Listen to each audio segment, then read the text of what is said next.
Welcome in, you guys. I'm your host, Andrea from Mrs. Smiz. I'm being joined by the wonderful, accomplished, and incredibly happy, which I love, and very handsome, if I might say. Robert Mack is here with me today. I'm so happy to have you. Thank you for joining me. I'm so happy to be here. Thanks for having me. And I owe you a check for being so generous with those compliments. I appreciate you. I will take that check, sir, anytime. You send me the Just kidding. address. I got you. It's coming my way. So just so you guys know who I'm talking to and about here, Robert Mack is an Ivy League educated positivity psychology expert. That was a mouthful. He is a celebrity happiness coach and a published author. He is endorsed by Oprah, Vanessa Williams, and Lisa Nichols. He has hosted and produced shows like Good Morning La La Land and appeared on Good Morning America, The Today Show, and Access Hollywood. The list goes on. His books, Happiness from the Inside Out and Love from the Inside Out, are critically acclaimed and best-selling guides to fulfillment and self-love. For over 20 years, Robert has been helping individuals and organizations achieve extraordinary results in their personal and professional lives by coupling customizable, time-tested, face-valid, positive psychology solutions with timeless, transcendental wisdom. Wow. That is a I mean, mouthful, that isn't it? a mouthful, but wow. I mean, just listening to that, does it blow your mind sometimes? Are you like, amazing what I've accomplished? Not really. Not at all. I so appreciate you saying it. But no, I think my sort of proudest and greatest moments are always internal. It's like what led me Mm, there. Yes. The rest of it is great and fantastic. And I'm very grateful for all of it. But no, that doesn't much impress me. yeah. What a great way of looking at that, though. And goes right in line with everything we're going to talk about today is finding your happiness inside and not on all the words or the accolades or everything that you have, right? So, okay, let's go back to the beginning. What inspired you to become a happiness coach of all things? And how has your personal journey shaped your approach? Yeah, so unhappiness inspired my happiness journey and me becoming a happiness coach. I think I probably have learned lots of things the hard way, especially happiness. So I was deeply depressed and unhappy Mhm. probably at 6 or 7 years of age. I always thought I'd grow out of it. I thought I would, accomplish things professionally or personally or academically or socially or, financially. And one day I'd be a, superstar basketball player. And that, as a result of that, I'd be happy. That basketball dream never happened, but I Yeah. did, accomplish a lot academically and, professionally for a while and socially, and even had a girlfriend, which I thought I probably would never have. And despite all that, I just got more and more depressed, and I got to a place where I was seriously suicidal. And I did some research, and yeah, decided I was going to slash my wrist. And I had the most unexpected experience when I dug that knife into my wrist, and that is that without anything in the external conditions or circumstances of my life changing at all, I felt this ineffable peace and love and joy that I had never experienced before, and that I certainly didn't In that experience at moment. that moment. Yes, yes. Wow. So at that time, I started doing a different kind of research, and it was all about the science of happiness and what leads to happiness and what doesn't. So did it stop you in your tracks at that moment? You were like, what am I doing? Yeah, for Wow. sure. I thought, well, listen, I can always do this later. I can postpone the suicide thing for like 5 minutes from now, or 10 minutes, or a day from now. But at least Yeah. let me look more deeply at what just happened to me. Why did all of a sudden I feel so much peace and joy and love and even self love with so little energy and effort? And I wanted to sort of replicate that experience if possible, but without having to dig a knife into my wrist. So I just Yeah. started doing a lot of research and applied what I could apply, but it felt like a long, hard journey from there. But that was the first moment that began to change my life. Wow. And I know we had a little giggle there about, yeah, I could put it off till later. I don't want to make light of suicide at Mm, all. I just, the way that it has changed you and created a career, created this lifelong agenda for you is incredible. You know, it how really that just, is. I mean, you nailed it, Andrea. I think our highest purpose is often hidden in our deepest pain, and yeah. our purpose is often hidden right underneath our nose. And that was the case Yeah. with me. The entire time I was really begging and hoping and praying that I would find my purpose, and the whole time it was hiding there within my unhappiness. That's such a great way of saying that because sometimes we just think that's it. There's no way out, but we got to dig a little deeper, right? We got to dig a That's little right. deeper. So that is, I have all these questions I want to ask you, and that's fascinating at such a young age that you felt so depressed and in such a dark spot. What do you think even transpired to get you to that point? Did it just come over you? You said around 6 or 7 years of age. Did it just come over you? Yeah, I think it was a confluence of factors. The most important factor was an obsessive, compulsive thought process. I just had an obsessively compulsively thinking a pattern. I think most of us have that, a bit of that. We tend to think a lot and overthink a lot and, pre-live experiences and relive experiences. And I was in my head a lot. And Yeah, most of those thoughts that I had were negative and redundant. That was the yeah, primary factor. There were other factors.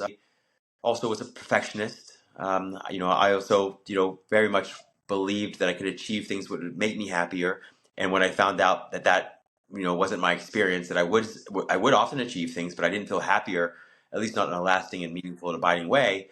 That also made me more depressed. So I'd say that at the end of the day, it was a confluence of factors, but really it was a mind that couldn't sit down and shut up. yeah. And Yeah. how are you still like that to an extent? Like that's still got to be in you, right? You just felt other ways to deal with it, I guess. Yeah, I've learned to think more constructively and supportively. So I Yeah, try not to spend too much time thinking about things that I can't control or change, particularly if they're negative. And when I can, I try not to think at all. I think we often think that we need to think a lot about everything. The truth is, we don't need to think very much about most things. And we need to spend more time enjoying what's in front of us. And often our thinking is so much better and clearer and crisper and cleaner when we rest the mind. Your mind is sharper when you rest it. So, yes, I yeah. don't experience that kind of challenge anymore. Oh, I love it. What an incredible story. I didn't know that's how that all came about. So thank you for Yes, sharing. I know. my pleasure. So how do you define happiness? And do you believe it's achievable for everyone? And can everybody be in that same state of mind? Yes, we define happiness as peaceful aliveness. It's the peaceful aliveness that we all experience all day, every day, but we often don't recognize, realize, or consciously feel because we're distracted paying attention to something or someone else, right? Yeah. So when you're tapped in, tuned in, turned on to the peaceful aliveness that is innate, inherent, intrinsic within your own being, within your own presence, within your own aliveness, within your own existence, we call it happiness. When you're unaware of that blissful, peaceful, joyful, inherent, innate state, we call it unhappiness. And so it's not that some of us have happiness and some of us don't. It's that all of us have happiness in infinite, limitless abundance, but we Yeah. aren't always consciously aware of it. So it's just like honesty or integrity or kindness. It's always there. It's just that sometimes we tap into it and sometimes we don't. But it's a choice. It's a choice at the Yes, end of the day. Everybody can choose to be happy, right? We just got to yes. make a choice, It right? absolutely is a choice. It's definitely a choice, but it requires the recognition. You have to have a first glimpse that you have to have the recognition that it is a choice. And sometimes we say it, but we don't fully, deeply mean it or understand what that choice actually is. So yes, it's a choice, but it's something that I think that first experience with it, I might just call grace, where you recognize it as a choice. Yeah. Yeah. Wow. Yeah. So how does positive psychology differ from other approaches to achieving happiness? Is there a certain I've never, talked to a happiness coach before. I'm so happy to have you because it's something different, first of all, and I just love it. But how is it different than everything else out there with the psychology expert? Yeah. So positive psychology was really it grew out of the work of Martin Seligman, and he did a lot of work on depression and what was essentially wrong with people. And then he discovered over a period of time that you could remove everything that's wrong with a person, all the mental illness, you could remove even the unhappiness, and that he found that you wouldn't often get a happy person. You would mostly just get a flatlining individual. And so he realized that psychology was a bit lopsided because it had focused a lot on what's wrong with people and what leads to languishing, but that psychology hadn't spent enough time focusing on what was right with people and what led to flourishing. And so positive psychology is the science and study of what makes life worth living. It's the study and science of happiness and success and what leads to happiness and what doesn't, what leads to success and what doesn't. And so that science is only about 20 some years old and grew out of University of Pennsylvania. But yeah, it's a science that really focuses on how to get the best out of individuals and couples and teams and organizations and even countries. Well, Robert, it makes so much sense when you say that because we tend to focus on a lot of the negative, the trauma bonds. the toxic, relationship, all of the negative within. So that makes so much sense when they're focusing so much on the unhappiness. Let's focus on the happiness and get that to a different level. Makes sense. What you're saying. You nailed it. And it seems so simple and it's so easy to understand that you can't feel happy by focusing on unhappy things or by Mhm. focusing on happy things in unhappy ways, right? It just seems so Mm. obvious to say, but most of us spend our lives doing just the opposite of that. We try to focus on things that are unhappy and we wonder why we feel unhappy, or we focus on Yeah. things that are maybe, neutral, but we focus on them in ways that are unhappy or not constructive or unconstructive, and then we wonder why we're suffering again or in pain again or stressed or anxious Wait. again. You're absolutely right about that. It requires selective attention and selective perception and ways of focusing that support your happiness. What? Oh, say that one more time for me. It Yes, requires yes. those about. It requires the kind of selective attention and selective perception that allows you to focus on, at least at one level, the best of what's happening, your favorite parts of what's happening, what feels supportive and what feels constructive, right? If you focus on the opposite of that, if you live in heaven and there's a Mhm. pothole and you focus on the pothole all day, every day, it will quickly feel like hell. There's holes in then Robert. Right, there you I'm go, just right? Okay, there you go. Exactly, kidding. right? Right, There might be. exactly. But some of us take ourselves with us, and so we project potholes everywhere, right?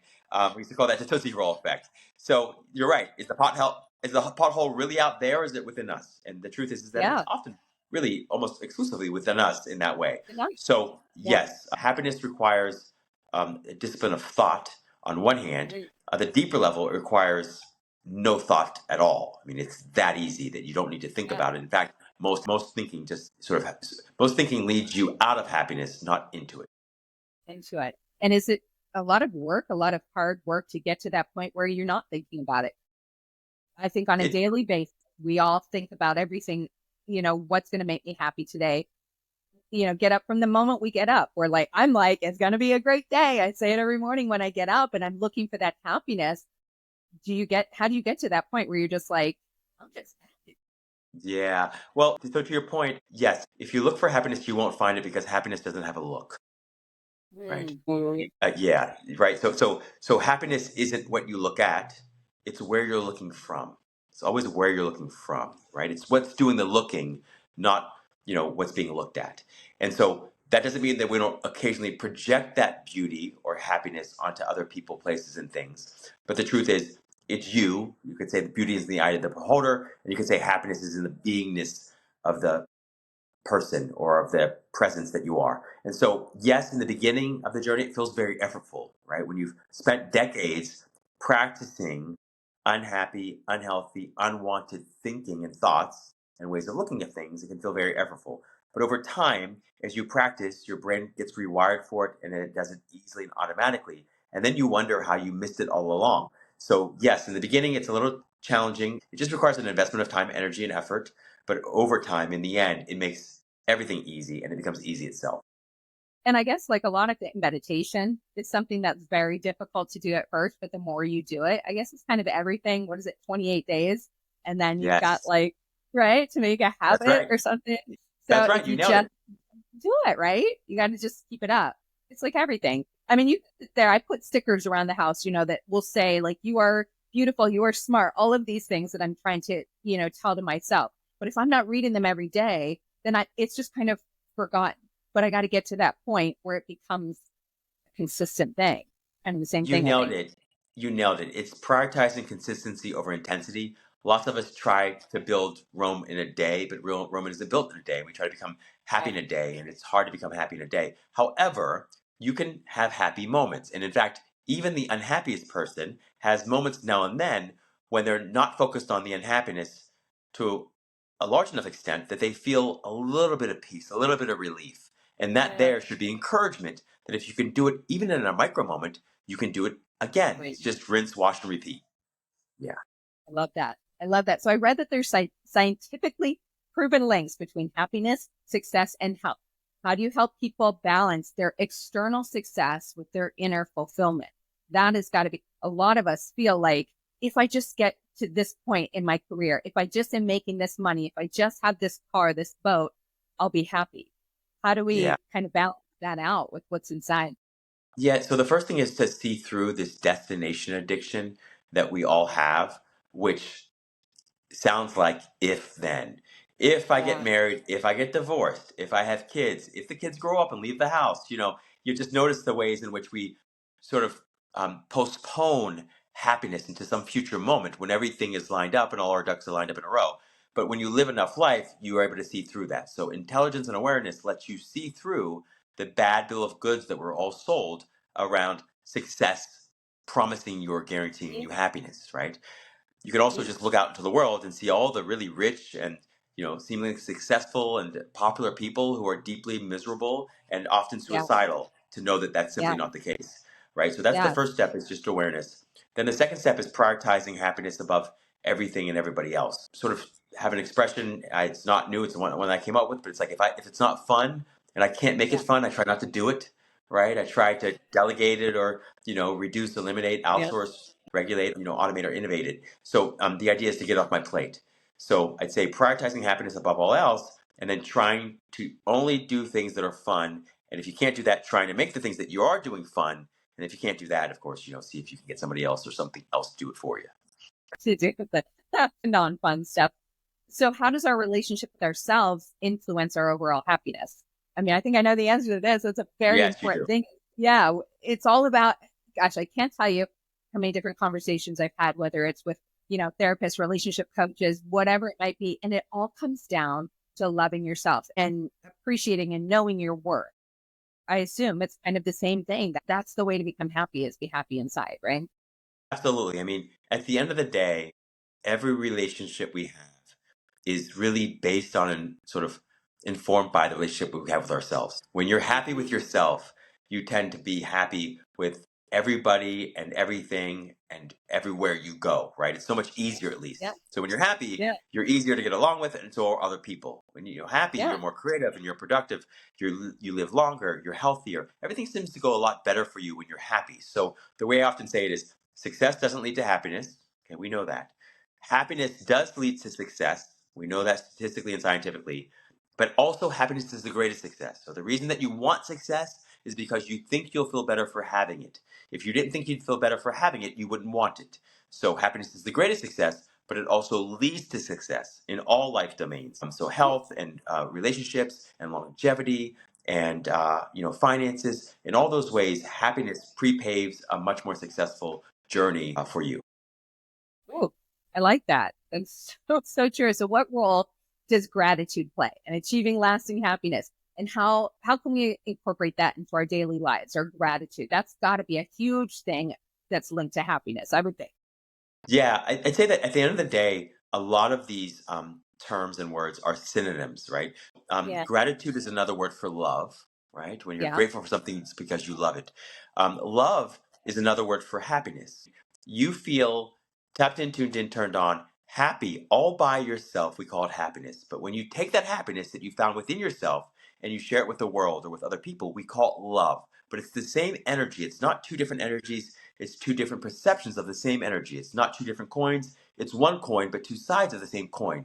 So love is really your happiness shared, right? So, and then happiness is your love shared. Is another way of putting it, right? So gratitude essentially is really just a synonym for happiness itself or love. It's that peacefully alive feeling on the inside. And the best kind of gratitude is unconditional, right? It's not just gratitude for a certain person, place, or thing. It's a feeling of lasting, meaningful, and abiding gratefulness that you take with you wherever you go, no matter where you go.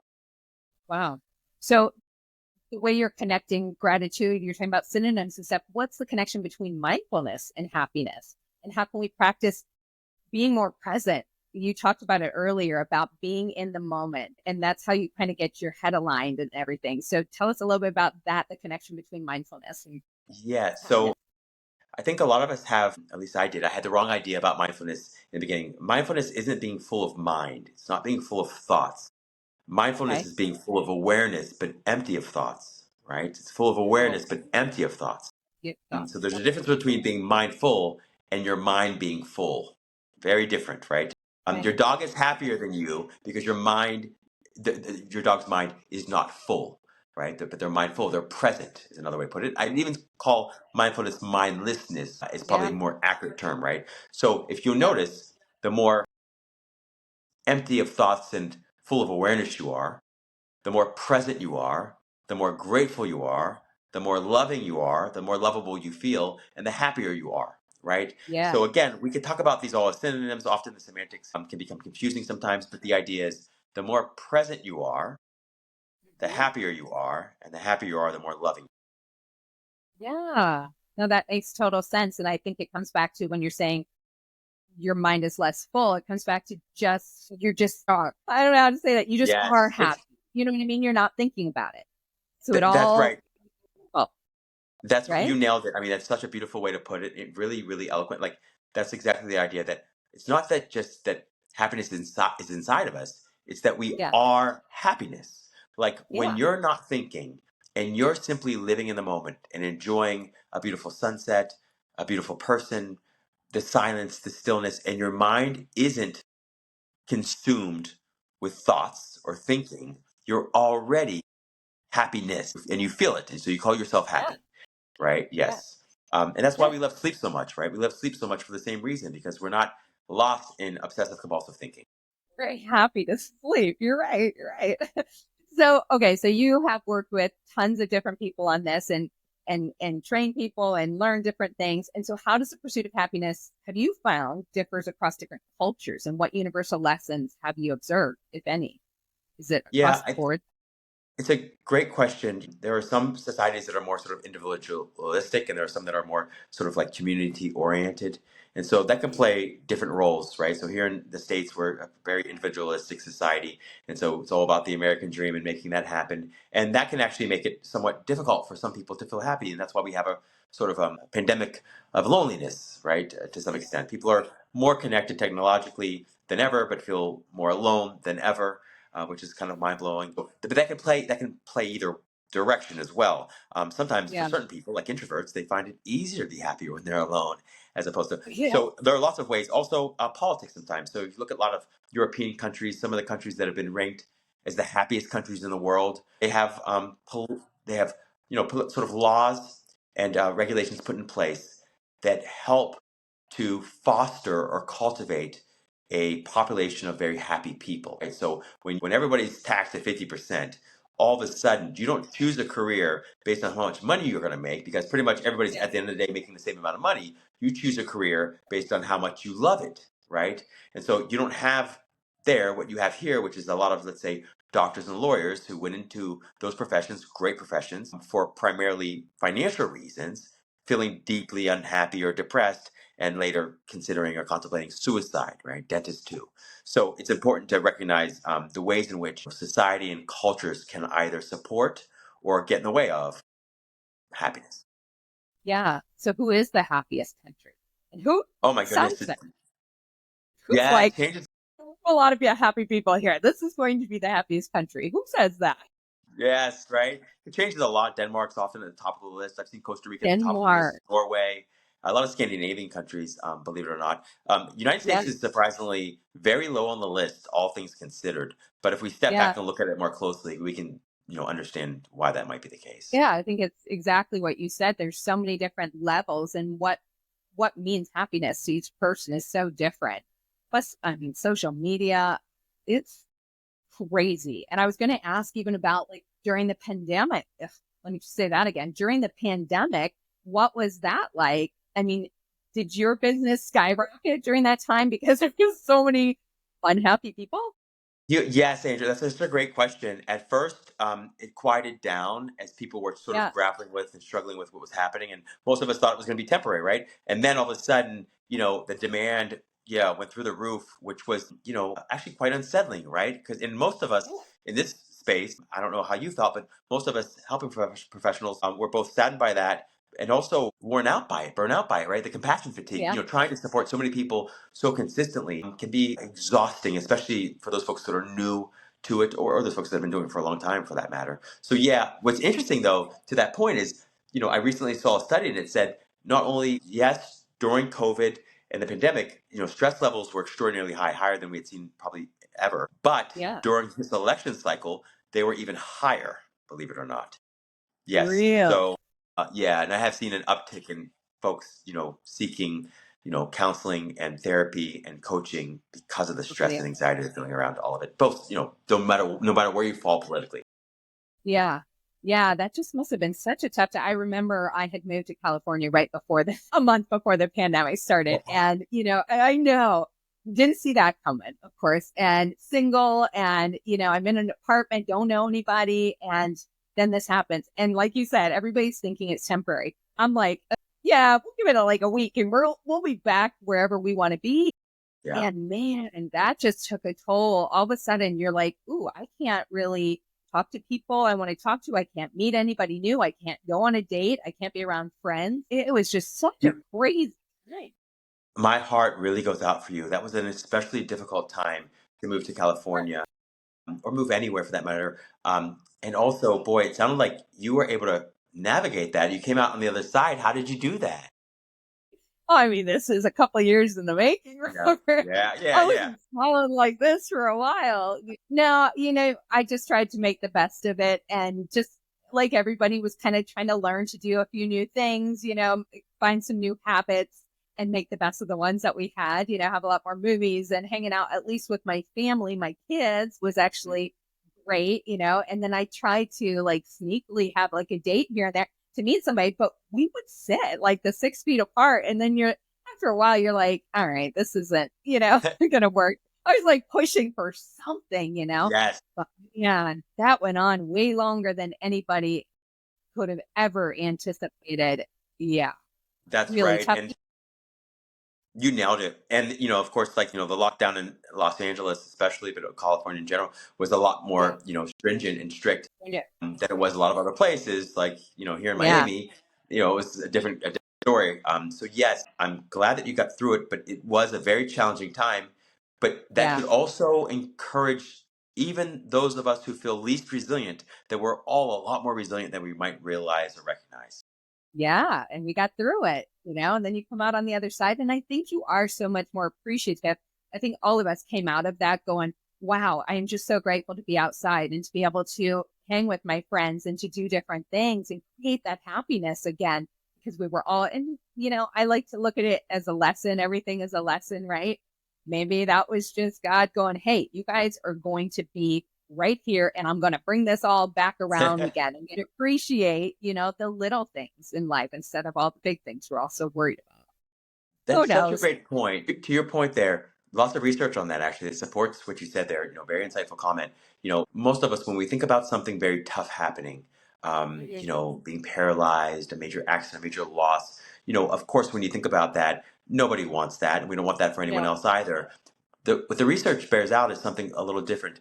That most people, with very few exceptions, actually come out of even the worst kinds of adversity and tragedy and trauma Mhm. feeling so much more grateful for the little things in their life. And that for the most part, we return to our baseline level of happiness, regardless Mhm. of what happens, good, bad, or indifferent, right? So folks that hit Yeah. the lottery, they end up returning to the baseline level. Folks that get married after the honeymoon phase, they return to the baseline level. Once people have kids, there's a little dip in their happiness level, but once the kids leave the house, they return to the baseline happiness level, right? And also Yeah. paraplegics, once they, sort of are able to kind of, process the experience and get settled Yeah. into the new life, they also return to the baseline level of happiness. And that baseline level of happiness, therefore, isn't improved primarily by a change in circumstance. Yes, there are things that you can do to sort of bump it up a little bit, but if you want to change that baseline level of happiness, that's, by the way, partly genetic, there are things that you want to do that you can do sort of voluntarily on your own behalf, like, intervening on your own behalf in order to increase your happiness level. So that's an important recognition for people to have, that despite where you live and despite how you live and despite how much money you have or what health you're in, you can always improve your happiness level, and you can do it yourself. Yeah. Yeah. And I love that you just said that, Robert, because that is exactly like what this podcast is about. And going from Mrs. to Ms., it started out with crazy dating stories, but I really transformed it into finding yourself, finding happiness, your fulfilling relationships after things like a divorce or a tragedy happens. And so you're so right. It's finding that little something, whether it's something in the day that can give you that little piece of happiness. It's not going to happen all day long where you're just going to be like, Yes. all day long. But you find those moments and you got to appreciate those little moments, right? think that's where it You comes said from. something, so many things there were so wonderful, so many gems there. And you're absolutely right about that. We sometimes forget, we think, okay, I'm going to create a pearl necklace. It's like, but Yeah. what's one pearl? I only have one pearl. But we kind of forget that it's the single pearls that, when strung together, make for a pearl necklace. In the same way, Yeah. we think, I want to create this happy life. But that's really big. And we don't have any control over the future and the past in that particular way, except through one way, which is remembering that it's the happy moments when strung together that make for the happy life. And so Mhm. each moment, no matter how small it is, if you can just deepen your experience of either gratitude or self love or love of others, you can deepen your happiness in that moment. Then you can just rinse, wash, repeat again in the next moment, and the moment after that. But most of us we get so far ahead of ourselves and try to live so many years in advance of ourselves that we forget that it's this moment. Even when you're brushing your teeth, even when you're on that stupid meeting or on that stupid conference call or whatever it is, in that moment, there's always an opportunity to find or experience a deeper level of peaceful aliveness or happiness. And it doesn't Yeah. have to be that you only experience happiness once that thing is over, whatever it is, right? You can experience it even in the midst of those things. Yeah. No, I love that. And so it's just kind of narrowing it down instead of looking at such a broad horizon and trying to reach for these sometimes unattainable goals. And then you end up getting so much more upset and unhappy because you didn't hit that goal, right? So it's smart to kind of work your way to it and have it build on like the pearl necklace and see where you end up in the end. That Right. I And love that's that. Just to reflect back to you the wisdom of that, because you said something so powerful there, which is that you're absolutely right that most of us, we love goals and we love our desires, we love our dreams, but most of us set goals and come up with, these dreams in a way that is unproductive. And so our dream and a goal for most people is a commitment to being unhappy until they get what they want. And that's where yes, we want yes. to be careful. There's nothing wrong with having goals and desires and dreams, but I would encourage folks to try to not only pursue, quote unquote, your happiness, but also to enjoy and to be happy in the pursuit itself, right? So there's the pursuit of happiness, but there's also the happiness of pursuit. Absolutely. I love that movie, by the way, Pursuit of Happiness. It's so Ah, good. great movie. Yes. I don't know why I had to plug that one. Awesome. So I know you work with a lot of different clients on finding their joy. Can you share like a specific technique or practice that's consistently helped you to get these people to that place? I know we've kind of talked about it on a broader spectrum. Is there something specific? Like where do you even begin when they walk in and they're drooping like Eeyore? Where do you even Yeah. start? Where do you even start? Well, if you're wanting to support another, the best thing you can do is a few things. One is listen and try not to fix. That's very tough, but just listen without trying to fix. And ask. Really?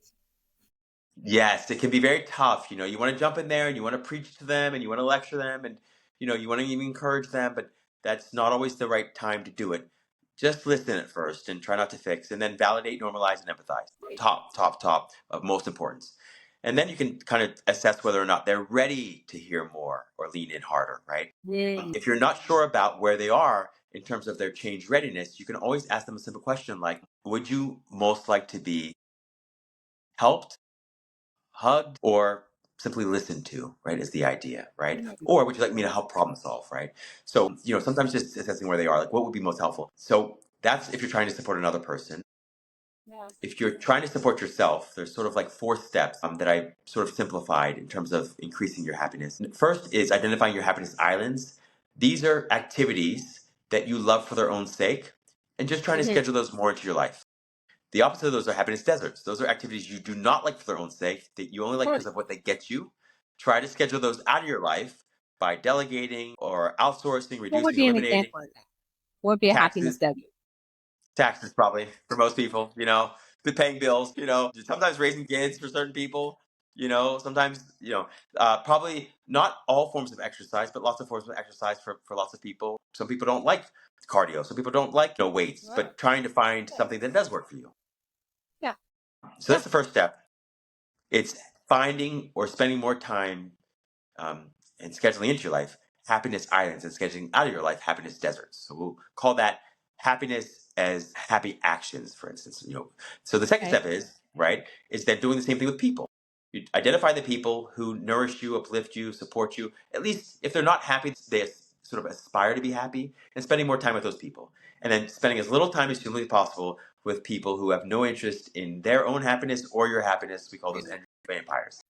We're all aware of those, right? That's you. Yes, yes. So step 3 is really practicing truthful, better feeling stories with yourself and with everybody else too. So if you're broke or you have no money, you can say that you're broke. That's not a Yeah. happy, better feeling story, although it might feel like the truth. A better, sort of more truthful, better feeling story would be there's only up from here, right? Yeah. But the Yeah. idea is to tell truthful, better feeling stories about yourself, to yourself, and about the world and other people and to them as Yeah. well, right? Change the And then narrative. Yeah. finally, yeah, and then the final step is really learning to not think at all. Like, can you just eat and not think and worry? Can you just walk and not think and worry? Can you just, No. no, yeah, right? So just practice. We need to practice. Yes. It's practice. Again, practice makes perfect. That's so right. Yeah. Everything you're saying is so on par right there because all of those steps are things to think about and you have to kind of get them all into play. It does take work, right? It's not easy. It's not like you're just going to wake up one day and be like, the world is great. I'm happy every day. It's going to take work, right? For Yes. sure.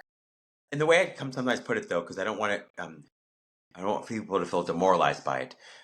Yeah. You said it earlier, about 22 to 66 days is all it takes to rewire your brain to do something new, right? So consistency over intensity. The other thing is the work we're talking about is the kind of work it takes to relax your hand, right? So when Oh, yeah. you've been holding your fist very, very tight for very, very long, it feels Yeah. like hard work to relax it. But the truth is the hard work was in clenching it. This is the hard work here. You know, Okay. yeah. Yes. So I would call it might feel like hard work, but it's just unpracticed behaviors, is all it is. It's unpracticed, habits. And once you practice them, you'll discover they're much easier than what you've been doing for decades. Cool. Yeah. So, how can people find happiness? And I know you kind of said some different things. What would be like the one thing that they can find during challenging times to just find that happiness? Would it be to not think about it? Would that be your number one thing? Yeah, yeah, I would say practicing a micro meditation, right? So a Okay. micro meditation is a big word that simply Yeah. means enjoying breathing, enjoying living without Yeah. thinking for one moment.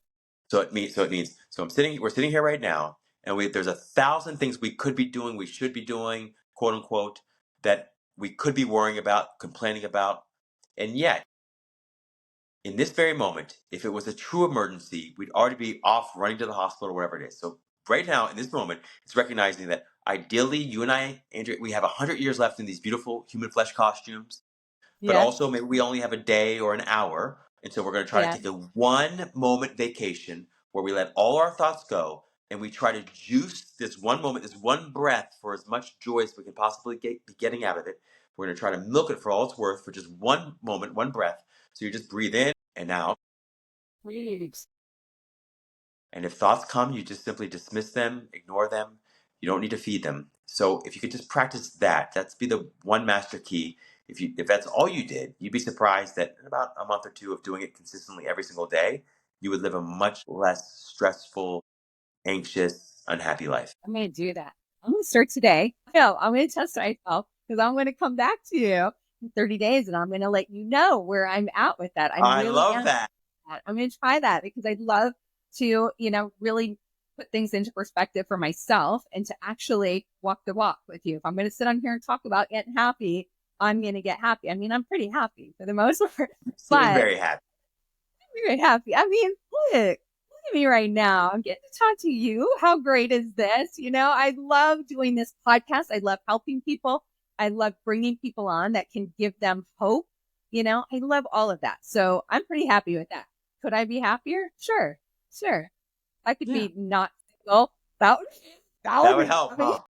That would Yeah. help. What else could I do? I could be in like Italy or something right now. That would make me happy, but I just want to get in that habit. We do tend to wake up and go right to the negative things like, oh, what am I going to do today? And this is, I got this going on, this going on. It's finding that silver lining, right? In the moment. Absolutely. And it's recognizing that the silver lining is you. Like Yeah. that's a huge, Oh, right? It's so good. The silver lining is you. That is so Yeah, good. yeah. I That's interrupted. that's the that's the recognition. That's the difference between conditional and unconditional happiness. Is that Yeah. it's recognizing, not just intellectually, viscerally, that the silver lining you're looking for in every circumstance and condition is yourself. Thank Like, you. right? And so this happiness thing can feel fleeting, but it's not. It's just a recognition and felt understanding that Mm. whatever it is you're looking for it because you want to feel better. And that better feeling is always right there underneath all of these other thoughts and feelings that you're just sure Yes. is all you have, right? No, it's Yeah. underneath that. It's kind of like the sun shining. Like on a cloudy day, you're just like, oh, it's so cloudy out. What a bad day. But if you sit and think about it, the sun is always there shining just as brightly as ever. And if you could just get Yeah. close enough to it, you'd recognize that and you'd feel it almost be too hot. It'd burn you up, Yeah. actually, right? Same thing Yeah. with the Yeah. happiness. Yeah. It's learning to take what's usually in the background of your experience of life, and putting more of your focus there than on what's on the foreground of your life, which is your thoughts and feelings and perceptions and conditions and circumstances and problems and worries and dreams and desires. It's like putting all that to the side and saying, what's underneath all of that? And underneath all of it Yeah. is always this peaceful aliveness. And that is exactly what brought you here to us today, because your journey from where you started, and you said how that knife in the moment, made you look at the underlying things and you saw yourself as a silver lining. And here you are today, which is just amazing to be here to tell that story. I love that. I so appreciate you saying that. And that recognition that you just shared so quickly took me 20 years probably to come around to, which is that the reason I felt ineffable peace, love, and joy when I was going to kill myself was because my mind was finally quiet for just a moment or two. Yeah, it's huge. Wow. Wow.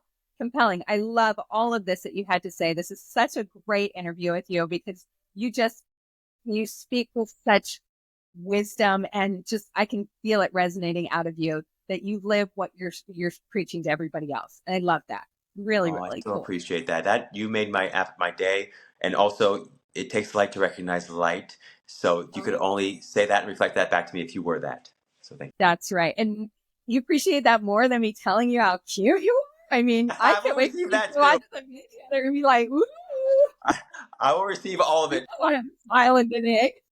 I am open to receiving all forms of abundance. So you please know this is one place where you can park all of Okay. that All generosity. I right. promise. Yeah. Said it. Sexy man. Okay. Well, thank you so much. I want you to tell everybody, before we go, I want you to tell everybody where they can find you. You have some incredible books out. You have Love from the Inside Out and Happiness from the Inside Out. Both great titles. Is there a third one coming after that? I was thinking, okay, I see what we're doing here. Is there a third one? You're so on it. You're right. So yes, so you can find me, Rob Mack, at coachrobmack.com, and you can find me on most all social media platforms, probably most consistently Instagram at Rob Okay. Mack Mack Official, and you can find both of my published books, Happiness from the Inside Out and Love from the Inside Out, everywhere great books are sold, including Amazon and Barnes and Noble. And you will be able to find the next 9 books that I've written but haven't quite published yet, out soon in the same places. Love it. Love it. And I didn't get to touch on, okay, you do like a morning show, Good Morning La La Land, I think it is, right? And so you speak on there, which is very, very cool. And then you're also like a celebrity love mentor for Famously Single show, right? How cool is Yes. that? What's that like? Yeah, that's Doing right. Yeah, that? we did. It was such a blessing and a gift and an honor.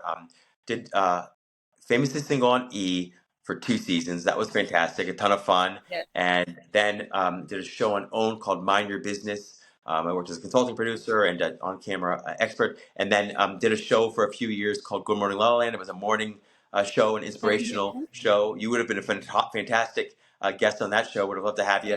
And working on a new project that's somewhat similar to that one, a talk show. So Okay. when I when I have more updates, I'll be sure to share them.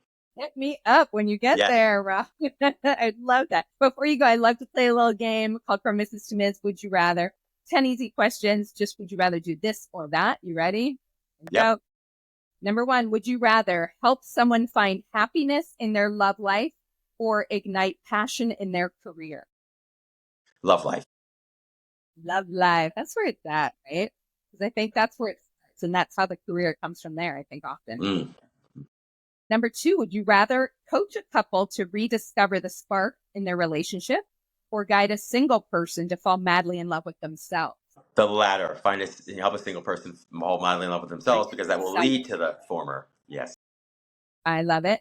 Okay, this one's funny. Would you rather coach someone who only communicates in emojis or someone who breaks into interpretive dance instead of answering questions? Oh my goodness. Boy, choosing my least favorite organ. I'm going to go with the former. I'm going to say the person who only speaks in emojis because I feel like at least that's clear and more understandable for me. The interpretive dance might be, I'll be lost. A lot of people will A be lost in little wild. translation. Yeah. A little wild. If you were emoji, okay, other than just the smiling happy face, what emoji would you be? The praise hands, probably. Yeah, good Yeah, one. yeah, Good one. I yeah. like that. All right, number 4. Would you rather fall for someone who makes you laugh uncontrollably or someone who gives you butterflies every time they walk in the room? The latter. Yeah, the The latter. butterflies. Yeah. Yeah, Yeah, yeah, yeah. yeah. Do you think those are a good thing all the time? I hear kind of mixed signals on that. They can be negative or positive. Yeah, so generally, I think most of the science will say that a lot of that is just a trauma response, right? We Yeah. interpret it in a certain way. So I would say, yeah, I mean, to that point. And the beautiful thing about your questions is that we get to interpret them any way you want. So we're going to put a Yeah. positive overlay on that one. But yeah, I think you're absolutely right about that, though. I think the butterflies can be problematic for most folks, especially if you're seeking a relationship primarily either based on that or in search of Yeah. that. Yeah. Yes.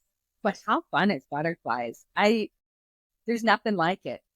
There's nothing like Absolutely. And there's something about the non-attachment and the freedom. I think it's that too for me. Like when I think of butterflies, I think about how freedom loving and freedom giving butterflies it. can Mhm. be, and also the promise and the beauty. So yeah, love that. Butterfly tattoo on my shoulder for that Oh, reason. I didn't know that. I do, yeah. I'll show you. I mean, people can't see it. See? There it Oh is. wow. See? That's I know. beautiful. Well, I thank you. love that. So, all right, I didn't get naked, people, for anybody. Or maybe I did. You gotta go That's the next watch to find episode. That's the next out. episode. Next episode. All right, number 5. Blindfolded surprises or playful role play. Probably playful role play only because I don't like surprises too much. I Right. don't like to be surprised too much. So yes. All right, number 6. I'm gonna leave that one. Number 6. Would Yeah. you rather? Oh, this is funny. Would you rather give a happiness workshop to a room full of grumpy cats or overly enthusiastic puppies?